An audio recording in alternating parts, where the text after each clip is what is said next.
কোরআন পড়ার ফজিলত, গুরুত্ব ও মর্যাদা। ১. সোয়াব, পুণ্য অর্জন। কুরআন পড়ার প্রতিটি অক্ষরের জন্য সোয়াব পাওয়া যায়।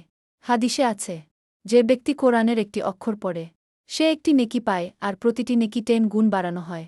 ২. কিয়ামতের দিনে সুপারিশ। কোরআন কিয়ামতের দিন তার পাঠকের জন্য সুপারিশ করবে। যারা নিয়মিত কোরআন পড়ে তারা আল্লাহর কাছে বিশেষ মর্যাদা পাবে। ৩. অন্তরের শান্তি লাভ। কোরআন তিলাওয়াত করলে মন শান্ত হয়, দুশ্চিন্তা দূর হয়। আল্লাহ বলেন, আল্লাহর স্মরণেই অন্তর প্রশান্তি লাভ করে। ৪. মর্যাদা বৃদ্ধি। যে ব্যক্তি কোরআন শেখে ও অন্যকে শেখায় সে সবচেয়ে উত্তম মানুষ। এতে দুনিয়া ও আখিরাতে সম্মান বাড়ে। ৫.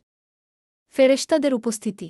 যেখানে কোরআন তিলাওয়াত হয় সেখানে ফেরেশতারা উপস্থিত হন এবং রহমত বর্ষিত হয়। ৬. ঘর আলোকিত হয়।